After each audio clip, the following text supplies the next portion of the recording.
On World Mental Health Day, I had the privilege to interview Dani Giddens. She is married to her college sweetheart and they have 3 kids.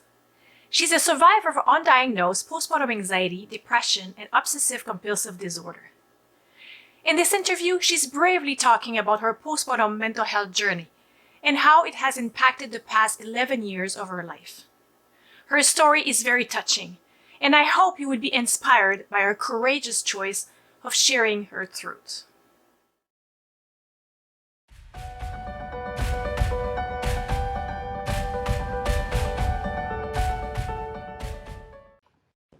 Hi, Dani. Hi, Genevieve. Thank you so much for accepting to do this interview with me. I'm so happy. No problem. Oh, excellent. I'm happy to be here too. It's going to be great. First of all, can you tell us a little bit about yourself? Sure. Hi, everybody. I am Dani Giddens, and I am not coming to you live, coming to you recorded from the Pacific Northwest. And I am nestled about halfway in between Seattle, Washington, and Vancouver, BC. I am married to my college sweetheart, who I met 2 weeks into my freshman year of college on Meet Your Neighbor night, interestingly enough. And we just celebrated our 13th wedding anniversary last month. Oh, congratulations. Yeah, thank you. Which is very wild to think about. I am a mom of 3, and we have a very busy December coming up. We have 2 of our kids have birthdays in December. So our oldest is about to turn 11. Our middle is about to turn 9, and our youngest just turned 5. And I am a peer mentor with an outstanding organization, Postpartum Support International, which is where I met you, Genevieve. And I am a survivor of undiagnosed postpartum anxiety, depression, and OCD after the birth of our first child. And so currently I am wearing many different hats, like I think all of us are, everybody I know during this pandemic life. 2020 was supposed to be the year that I'd transition into dedicating more of my time to something that I was passionate about after 10 years of being a stay-at-home parent. And I actually calculated out, with 2 kids being in elementary school and 1 in pre-K, I would have 14 hours every week that belonged to me, which was huge. Doesn't sound like much maybe, but it was huge after 10 years of being home with kids all the time. And I decided that I wanted to spend my time supporting new moms. And just to give you a little bit more background, in my pre-kid life, I graduated as a communication and a French major.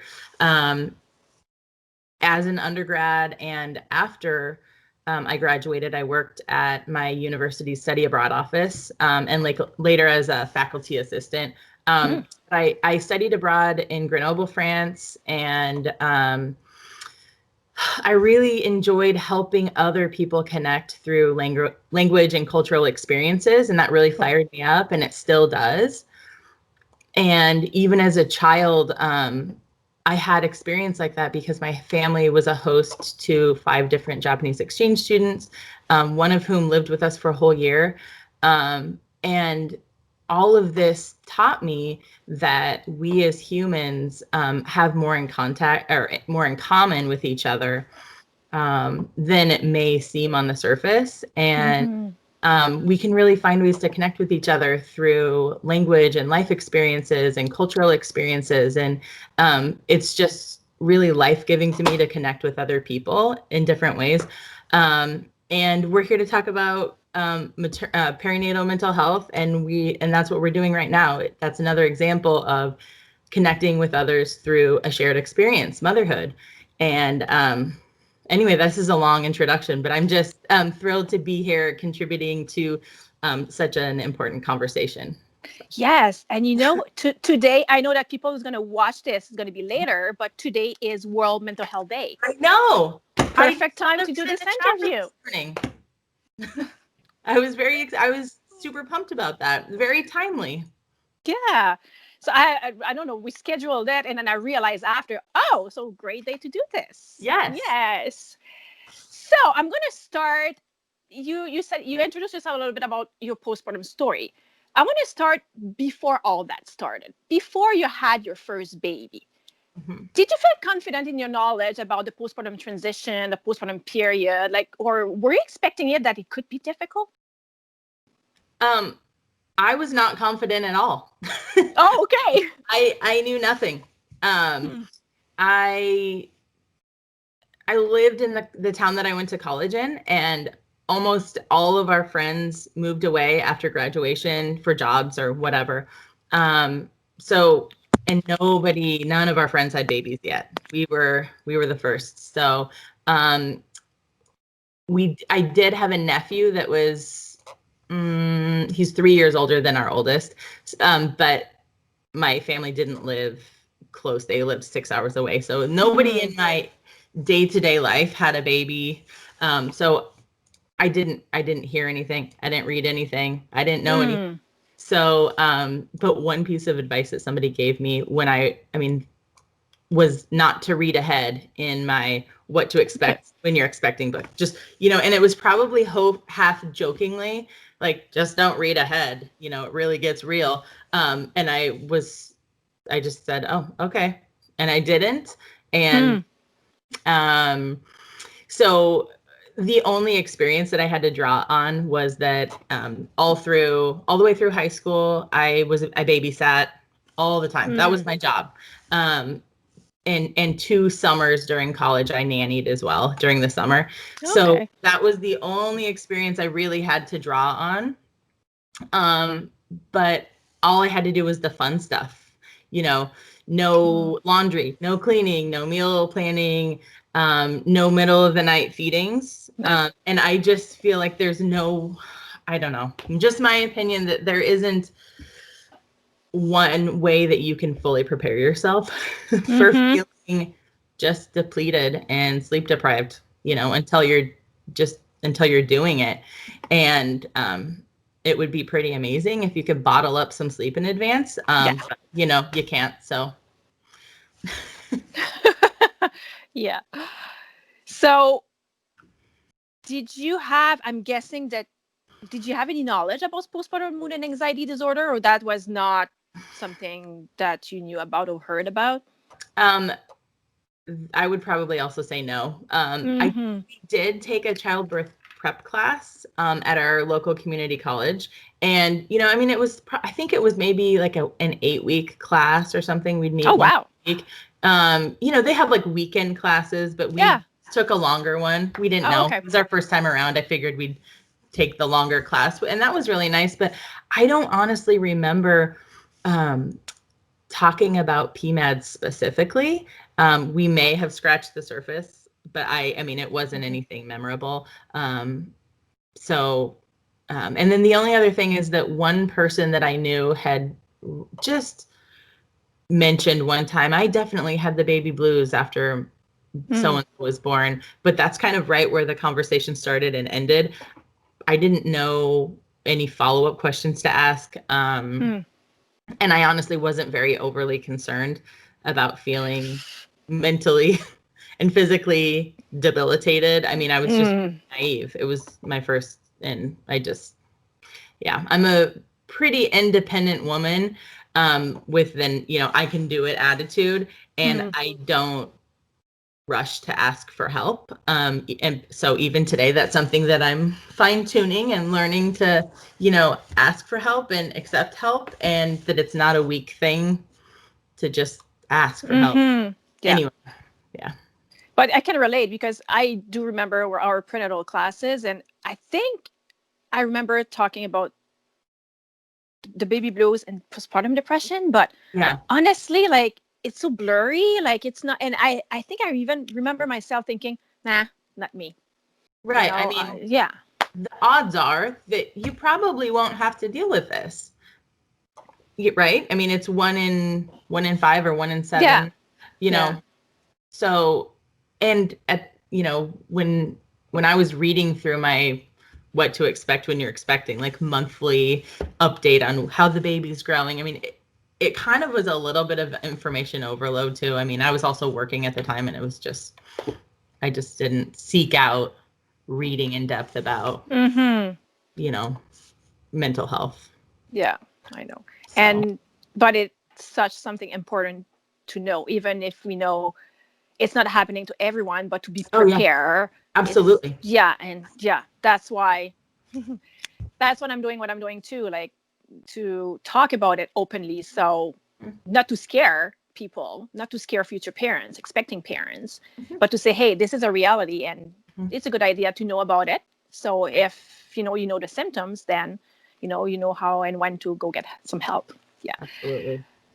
So can you tell us about your postpartum experience and the mental health struggle you went through after your first, I think it was after your oldest was born? Mm-hmm.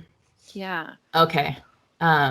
So I had I had a healthy, uncomplicated pregnancy with our firstborn, and just a really hard time transitioning to motherhood because I didn't fully open up to anyone about how I was really, really feeling until I was completely through it. And so I've only been seeing my therapist for 2 years. So I've kept it tucked in tightly for that long. Wow. And so after our oldest was born, I was basically juggling the entry into motherhood with anxiety, depression, and OCD, and it manifested in lots of different ways. I was constantly feeling just this intense overwhelm, exhausted, irritable, frustrated, angry, moments, rage, and then intense shame for feeling those feelings. I was on high alert for what felt like all the time. And I was unable to sit still except for when I was nursing. I exclusively breastfed. So I was forced to sit down, which was a good thing for me to have to just sit and stop what I was doing. But I mean, I was kind of compulsively tidying. I didn't know that I actually have anxiety. I didn't know it. I mean, it's just something that I've kind of always done. I've always just kind of fiddled with stuff and just to help myself calm down. But it was just,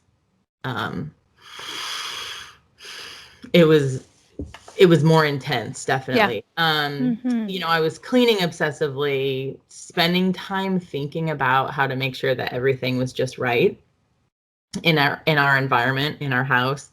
And then I would have distressing, like intrusive thoughts, followed by just complete absolute horror and shame about the thought that had just run through my head. And then came in the negative self-talk. It just came knocking on the door about being a bad mother, about, and then I would kind of pledge to myself to just work harder at this and that would fix it, which was all wrong.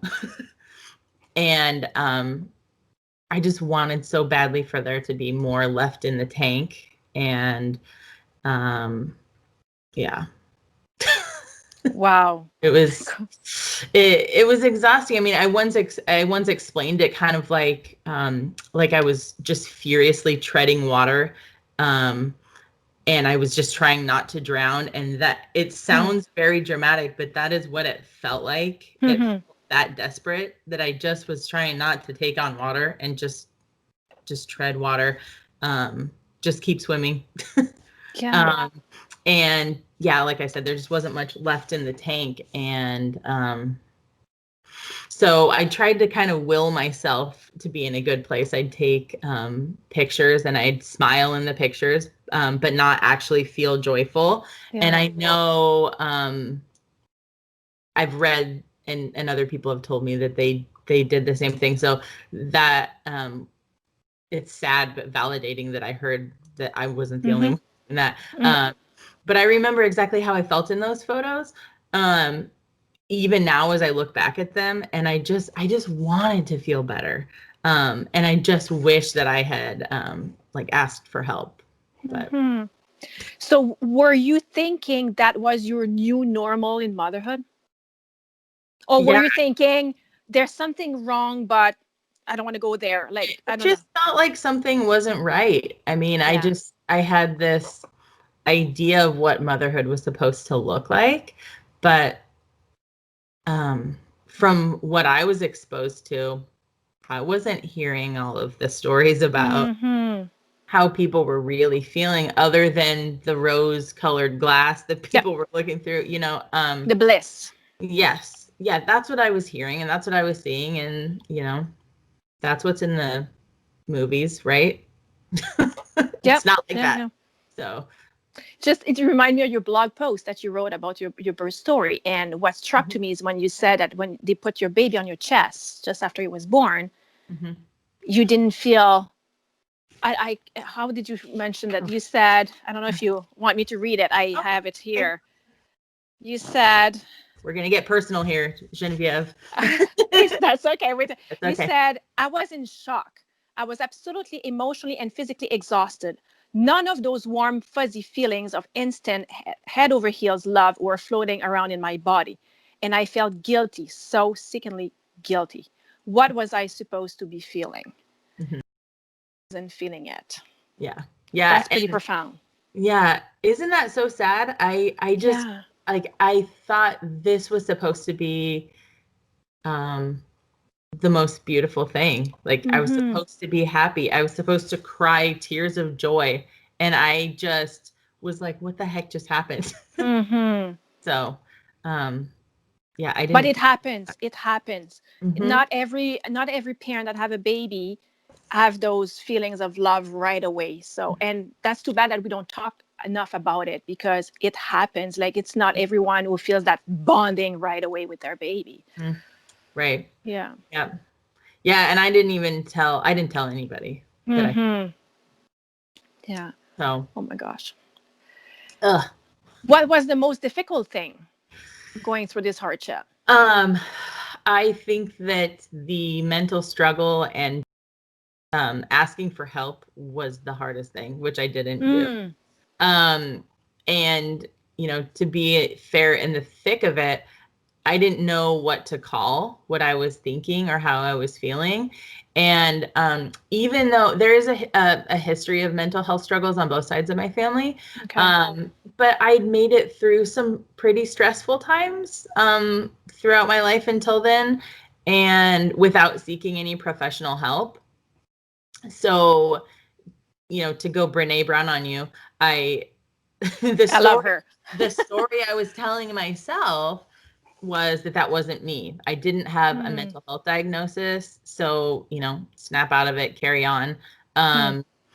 But, you know, then I would spiral down this rabbit hole with my thoughts. Yes, this was hard, but I bet it felt this hard for other people. And then I thought, well, if it's this hard for other people, then why aren't they talking about it?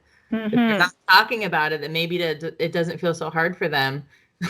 And if it's not so hard for them, then something must be wrong with me. Is there something wrong with me? You know, what will people think? Am I a bad mother? And in would flood the self-criticism, which felt awful.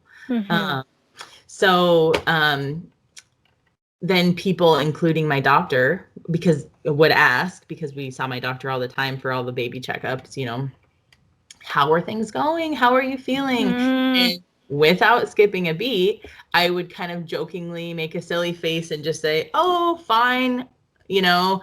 So I sometimes cringe when I see like shirts or memes online that say, I'm fine, we're fine, everything is fine, because I go right back to those times that I just would say that. I mean, I can't even count how many times I said that. Because it's what told people, that's what I told people, and I tried to convince myself that I was fine. But I kind of feel like that's mom code for like, seriously, please send help, you know? Uh-huh. So if the doctor would have asked, really, like, how are you really doing? Do you think you would have been more open to, open up, or you were just, no, I don't think so. I mean, I've even told, and that's terrible because I don't know. I don't know how, I hope that talking about how we're feeling helps other moms open up, but I wasn't hearing that. And I don't know what would have like made me open up because I just said I was okay. And I just, yeah. Yeah. Yeah. It's hard. It's, Yeah. Yeah, it is. And it was scary, like so scary to speak the words out loud. I see that. And like I told you before we started the interview, I've typed out my story. I have a blog now, and I've shared my story in words, but this is my first time like being recorded saying it. So and I'm talking about something now that happened almost 11 years ago. So it's scary saying it. So even after the fact, let alone in the thick of it. Do you think that it's helping you to do it like it right now? Yeah. And yes, talking through it with my therapist has helped and gave me the courage to be even more open and share some of this like really kind of dark, scary stuff. Yeah. But I've heard from, I just feel like I have to keep doing it because since I have begun sharing, I've had like messages from friends or people I haven't seen or talked to in a long time who are now becoming moms saying like, oh my gosh, thank you so much for sharing that. And that just gives me so much energy. Because I didn't have that, and I'm happy to show somebody else who that's a new mom that it's okay to just be real. So anyway. Yes. No, I understand too. When I started sharing my story, like getting some comments or people, like for example, at work, I was a consultant in education. I left that job like 2 years ago, but back then, and I made the decision to be open about my mental health struggle. Like I had recovered, but I was like, who knows if I have a relapse, because my diagnosis was postpartum bipolar disorder. It was like a postpartum onset. So I recovered, but I was like, who knows if I have a relapse or something. I don't want to hide. Like I want people to know that if I'm not coming to work or if there is something, it's, it could be mentally related because of my mental health. Anyway, and the fact of being open, I have some colleagues who were coming to me and say, hey, you know what? I've never mentioned this to anyone, but hey, here is what I'm feeling. Here, like I've been through this or I've been through that. And I was like, oh my gosh, like, because I decided to be open about it, some people were coming to me and being more open about there. So I was helping them, right, feel more comfortable and realizing that they were not alone. They were not alone. Yeah. And I don't think it should be a conversation where we're pulling, there's so much stigma that comes with talking about mental health that it's almost like, oh yeah, I felt that too. It's like this little side conversation. We need to be screaming it from like megaphones. Yeah. So. Yes. At first, for those people, I guess they were not used to hearing people talking openly about it. So they were not feeling, yeah. But I think after it came, like this conversation was a little bit more open, like around, like, I think so. Like it made a little bit of a difference. Yes. Yeah. It makes it easier. Just, if one person, I've heard this and read this and seen this so much since I've started opening up that just, hearing one person can make a difference to somebody else, but it can just spread to so many people and just, yeah. So. Yeah. I'm so happy you decided to talk about it openly. It's just great. Thank you so much. Well, I think we covered that because you said you were very afraid, like to seek help and let alone talk to anyone about the demons you were battling. Mm-hmm. I think you talked a lot about it, but what made you reach out because you said it was undiagnosed, like the symptoms of anxiety, depression, and OCD. So at what point did you get help, or like what made you reach out for help at some point, if you did? Well, okay, so let me kind of go back. Gosh.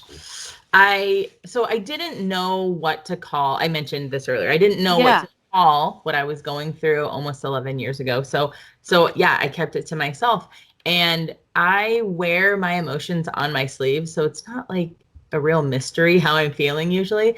But at the time, I would just kind of generally joke about how I was feeling, and especially just to kind of in an effort to lighten the mood. And it must have appeared, I'm only guessing that it must have appeared like I was okay. I mean, I wasn't outwardly presenting signs of extreme distress, other than being understandably exhausted, which I think is to be expected for a new mom. But around family, I must have been a little less go with the flow than I was before kids. But then again, it comes off as being exhausted for taking care of a new baby. And I was probably what they consider high functioning. Yeah. It would come in waves. I'd be all right until I wasn't all right. And I would just obsess over everything that I thought I should be doing. Laundry, cleaning, cooking, and also being everything for my baby 24/7. And it really felt like nothing was mine, especially not my body. It felt like this never ending work shift that could just absolutely run you into the ground. So, Yeah. I'm just really feeling it. And you know what, it can run you into the ground if you don't ask for help. And even if you do have help, you could feel like you're running yourself into the ground. And it's not like we didn't have any help. My husband was home for probably the better part of a month after our oldest was born, and we had family come visit, and my mom didn't even ask. She just did the laundry, and she made soup, and cooked and did the meal planning, and I didn't have to think about that. And then normal life resumed, and it was the three of us. So I found different, hang on, let me make sure what was I'm trying to go back to the question. I could just kind of rant. I'll circle back around. So I found ways to manage to get myself through. It started with a walk around the neighborhood with a coworker of mine that actually was pregnant at the same time as me. And so she lived just around the corner. So I knew, so I guess I did know one person with a baby. And she was a few months behind me, though. She had her son, I think, 3 months after our oldest was born. So it would start with going for walks with her around the neighborhood. And so that felt really nice. Then I started going to baby library time on Tuesday mornings. So it was like my one day a week to get out of the house / out of the neighborhood. So that was really big. That was our big social calendar. And I really look forward to that so much. And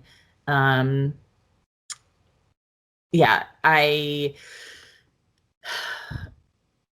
it was so awkward meeting new moms. We made small talk at the library time, and it felt like I was dating new people. I thought after I got married that I would never date another person again, which is so not true. It is so awkward. This whole mom dating situation, it's so weird. You kind of get a vibe of if you click with somebody and then ask for their phone number. And I'm kind of more of an introverted person. So it's so uncomfortable. So anyway, yeah, so it's not true that you stop dating if, after you get married. So just Yeah. not promoting anything else. Anyway, whatever. To each their own. But and I was all alone at home, and I discovered that it felt more manageable and enjoyable connecting with other people through this shared experience. Mm-hmm. So baby library time led to stroller walks with other moms, which led to talking about our birth experience. Meeting first moms. Yeah. What's your birth about? What was your birth experience like? Which I didn't fully share. Mm. But all the mental health, I didn't share that. Mm. But Mm-hmm. and it was fun to joke with somebody else about like blowout diaper stories and sleep deprivation. Like those were okay subjects to talk about. Yeah. And it just at least felt like nice connecting with other people in that way. Yeah. So this led to taking turns with some neighbors, sharing babysitting so that we could go on with our spouse, which I was like, that's genius. Because our closest family lived an hour and a half away. So it's not like, oh, we can drop him off at his house. So these friends that we shared babysitting with, they said, oh, let's have a barbecue. I want to introduce you to some friends who I think you guys would like. And that basically was how I met one of my very best friends in the whole world. And then she would tell me about this parenting class that I had to take at the community college. And that would lead me to just meeting an incredible community of supportive, open, honest, mostly moms, some dads, at this parenting class that I took every Wednesday morning for almost 9 years. Wow. Yeah, because we kept having babies. We have 3, as I mentioned. So, and this would really lead to so many valued friendships that I have. And fast forward to a few years ago, to me on the elliptical machine in my garage, listening to a podcast, and this would be the catalyst to me opening up about my mental health struggle as I transitioned to motherhood. A good friend of mine who I had actually met in the parenting class. She is a maternal mental health advocate, and has kind of really taken me under her wing, especially now as I'm kind of jumping right into all of this. So I'm on the elliptical listening to this podcast, and this friend of mine just had been interviewed about her transition to motherhood, and she just really laid it all out there. Wow. And this was she had a really difficult struggle with her mental health after the birth of her firstborn. And this was the first time that I heard someone talk with such raw emotion of a mental health struggle after, a postpartum. And she normalized the idea of seeking therapy, of taking medication with the help of a psychiatrist, of talking about deep, dark things that moms don't always talk about. So, even after a sweaty workout, I felt completely empowered. And I knew that if she could open up about her experience, then I could do that too. Wow. So, I mean, there's a lot of moments in the last 11 years that are, or maybe even years, that feel really fuzzy, but that moment like stands still. I remember everything about that because it touched me. So little by little, I've shared a little bit. I started to share a little bit more about my experience in our parenting class discussions. It's kind of like where I started to try it out, be a bit more open, because that was a safe space. And with a friend here and there. And a couple of years ago, it was time for my yearly checkup with our family doctor. And she walked into the room and she asked how things were going. And out of nowhere, completely unexpectedly, I just chose not to say, oh, fine, like I'd done so many times before. And tears just started flying out of my eyeballs. And I told her I was feeling really stressed. We were in the middle of moving, and I was just feeling lots of feelings, and it was out of nowhere. It just, like, there were projectile flying out of my eyeballs. I couldn't even control myself, and I was so surprised. I didn't expect for that to happen.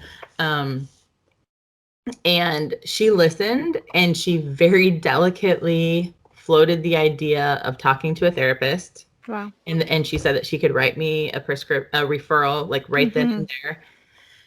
And I said yes, and it just felt like yeah, I'll have to say yes, and I did. Yeah. And it took 3 or 4 months to get in with a therapist, which totally stinks. Oh wow. We need more therapists in the world. I mean, and so I got in with a therapist, and she wasn't actually even taking new patients, but a friend said, would you see my friend? And she said, yeah, but the caveat was that I had to call her and talk to her first, which I was totally horrified about because I'd spent so long without saying anything to anybody, and it was just very scary. But I did call her, and Good. I have been seeing her every 2 weeks since.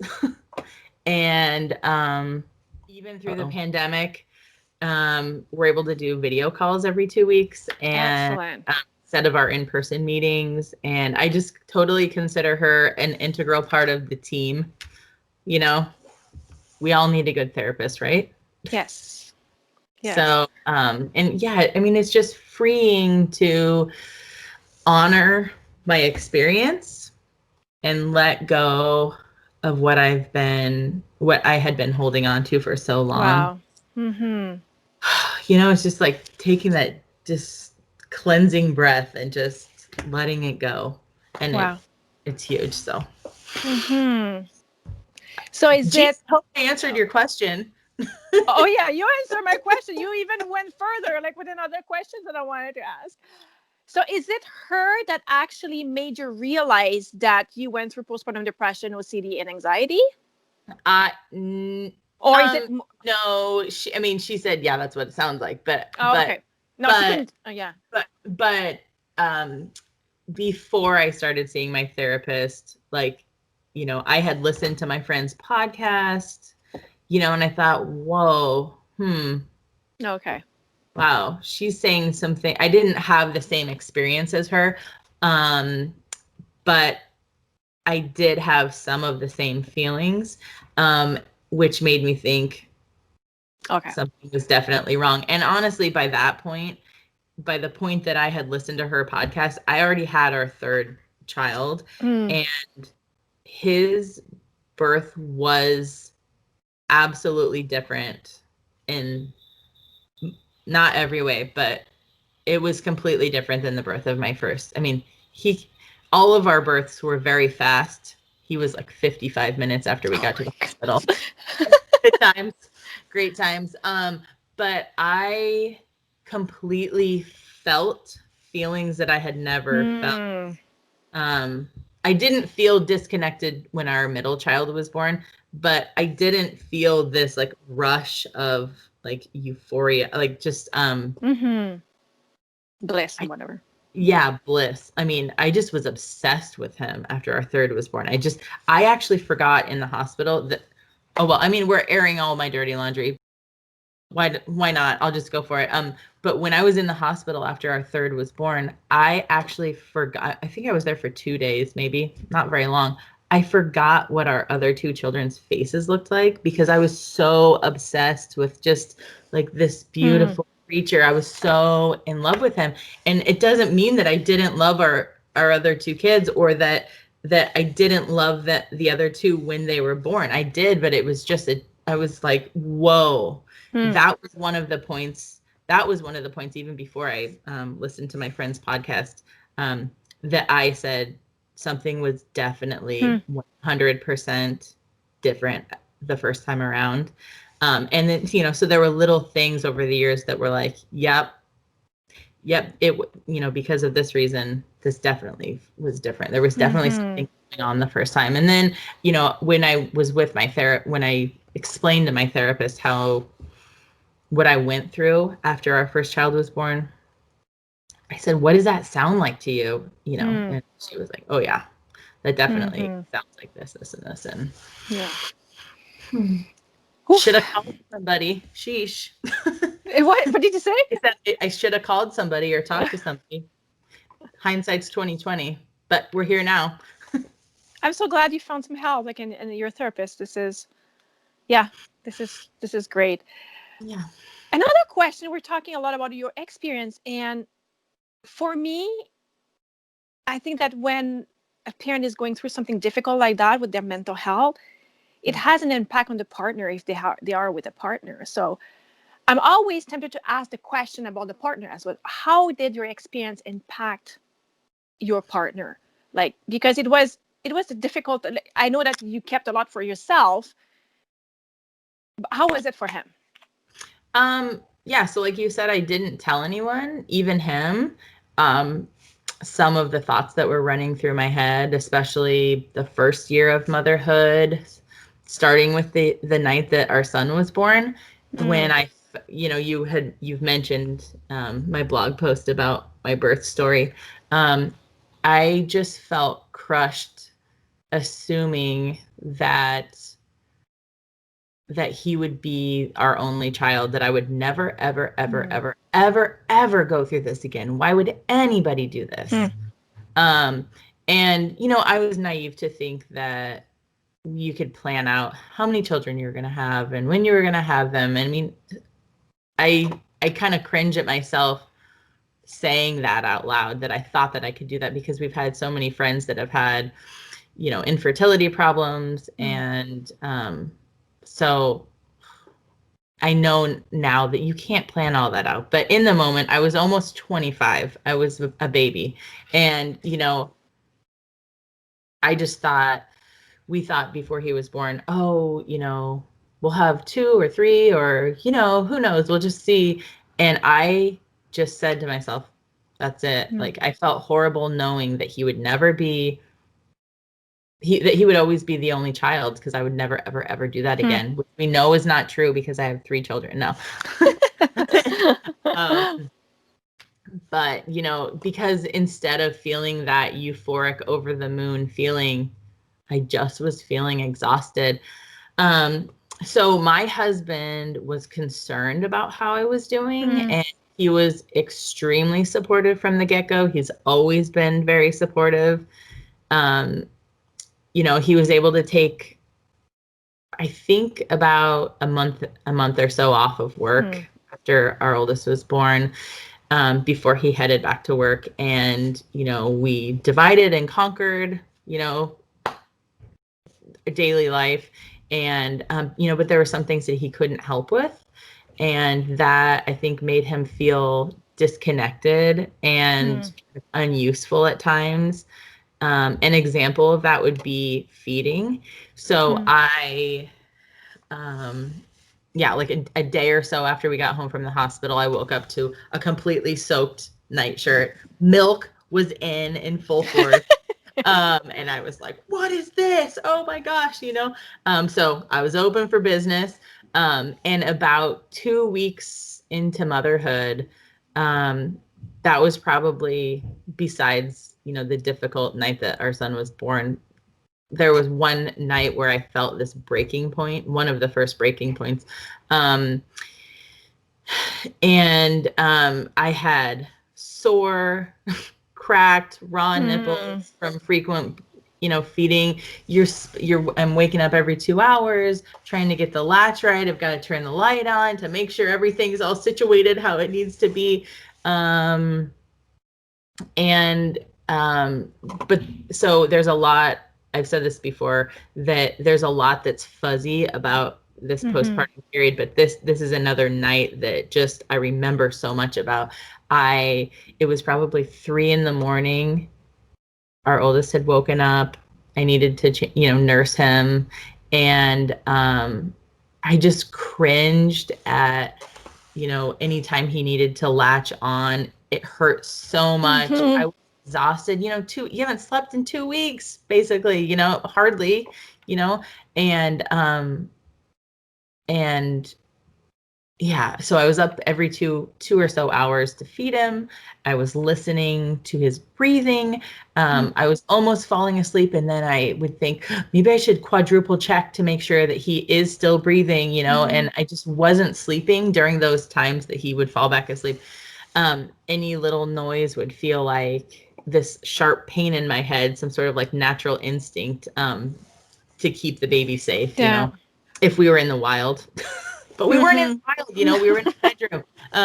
So meanwhile, my husband could have slept through a freight train, but and that started to infuriate me, but it's like, he couldn't have done anything. What was he going to do? Like prop me up and put my boob in or something? There's nothing. There wasn't a need for him to be up too and also be exhausted.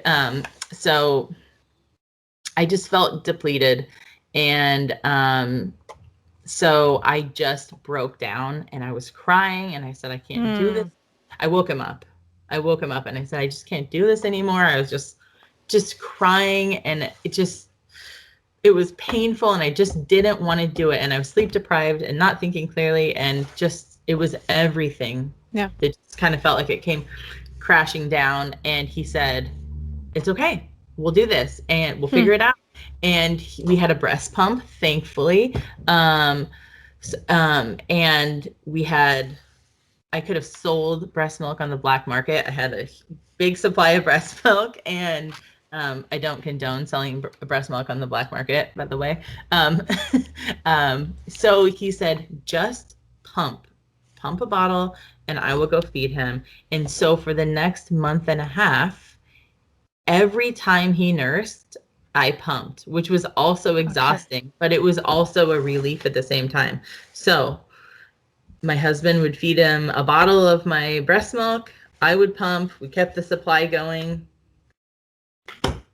And he helped how he could. But I mean, he did mention to me just feeling kind of like, even when I was in the hospital giving birth, he just felt like he said, I was just there. Like I couldn't do anything. I felt helpless. So, but he did help and always has helped, like in any way that he can.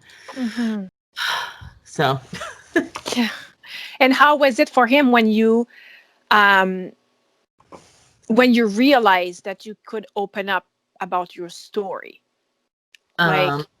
He was just glad that I could do that. And he's always been supportive. There wasn't any like, why didn't you tell me this or anything like that. I think he's been super supportive. He's been really excited for me to jump into conversations about maternal mental health and wherever that may lead. And he's like, okay, let's make this happen however you want, we'll just figure it out. And like, thank God.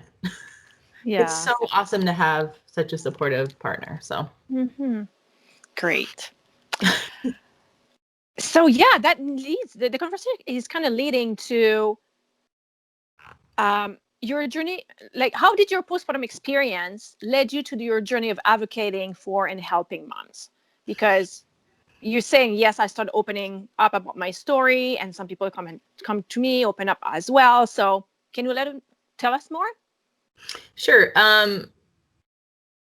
I've kind of touched on it a little bit in a bunch of questions, but so yeah, with my going to the parenting class every week, I was supported by this amazing group of fellow moms and some dads in this parenting class, and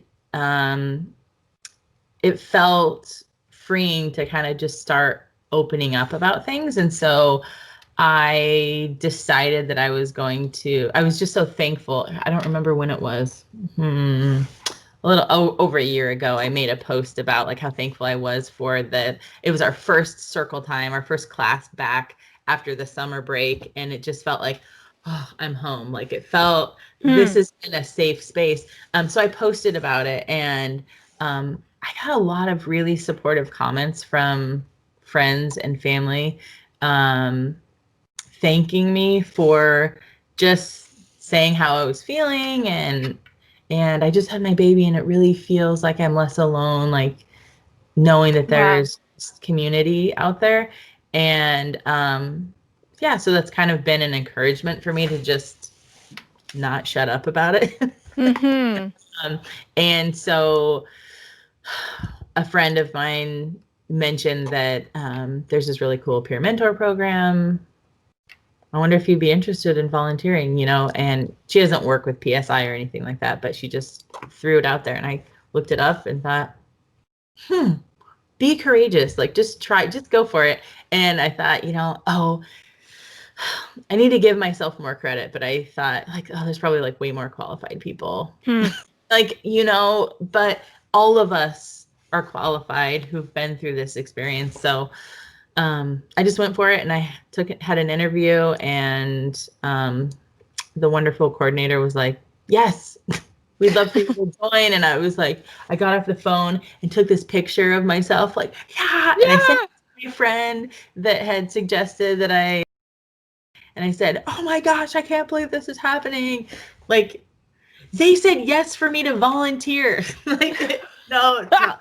It felt like I won the lottery or something. I just was super excited because it's the next step in getting more involved. So You're saying that you're seeing a therapist still, so you're taking care of your mental health up to this day.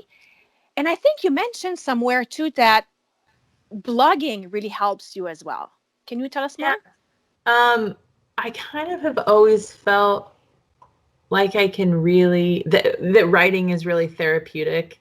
I can really process and work through something that I'm thinking, and it's interesting to see how I'm really feeling as I'm typing. And I thought, wow, that was all in my head. That was all, I mean, it's another way of therapy for me. And so, specifically since the pandemic started, like in March, when I thought our kids were only going to be home for 2 weeks, I thought, oh, well, I've found a lot of encouragement, like for myself, and, just connecting with other moms by just kind of posting about my mental health and motherhood and stuff. And I just thought, it'd be kind of nice to check in with people about how their 2 weeks are going, or 2 weeks with kids at home. And so I thought, okay, I'll just post something each day about, what we were up to, just so I can look back and see how those 2 weeks were spent. Okay, so I can't remember. I think we're on day 210 or 211 or something. So for that many days, I've kind of been keeping an open diary, just like a daily little blurb about what we've been up to, what I'm doing, how I'm feeling, the frustrations, the exciting things, just the ups and downs.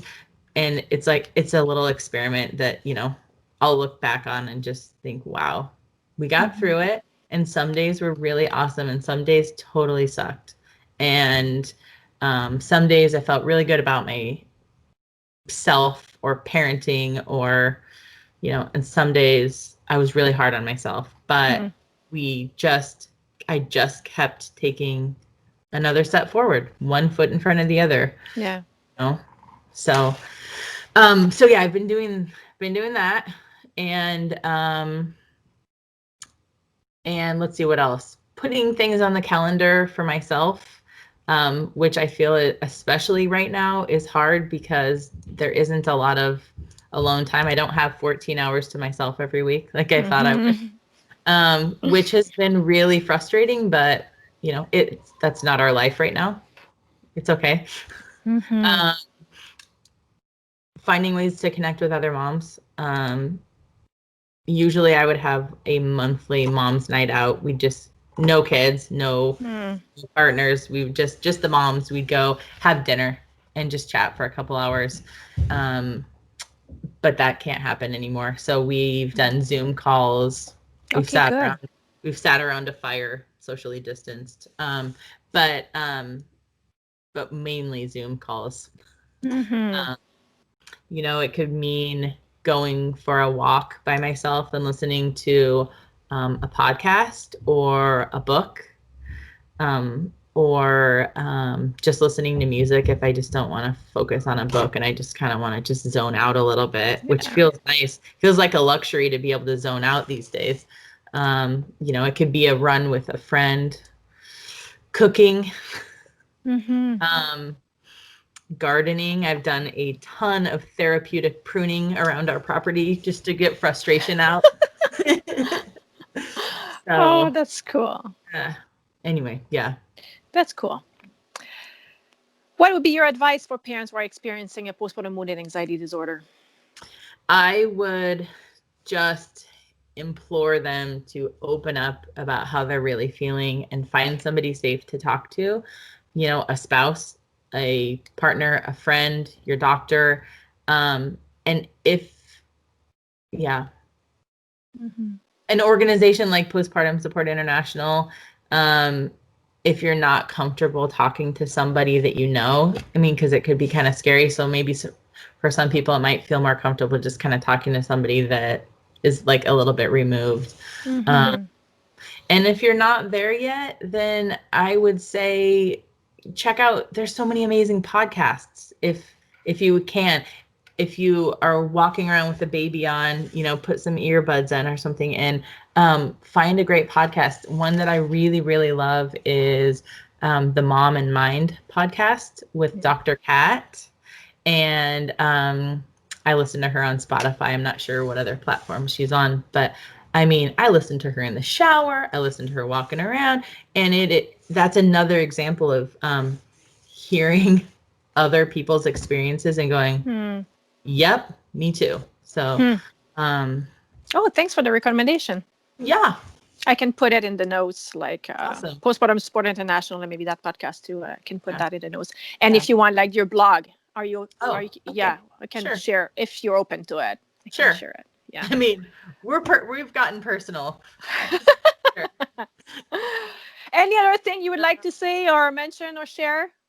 Oh, just, speak your truth. It's okay. You're not alone. And that this is just an ongoing conversation. And everybody has something to add to it.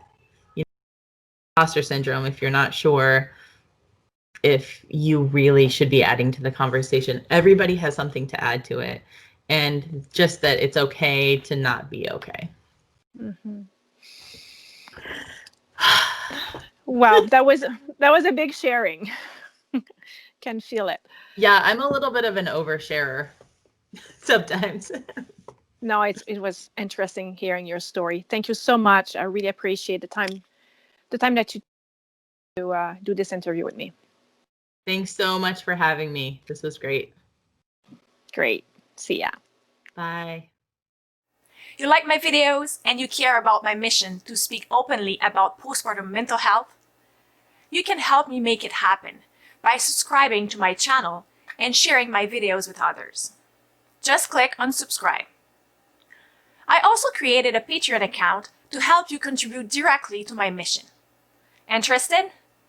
Just click on the link below my video, which will direct you to my Patreon page. Then, click on Become a Patreon. Thanks to you, I can continue to invest time and energy to produce and then present you quality videos on a regular basis. Do not forget to take a look at the benefits you can get in exchange. I thank you for your interest in my channel, and I am already grateful to you for taking the time to look at its content and share it.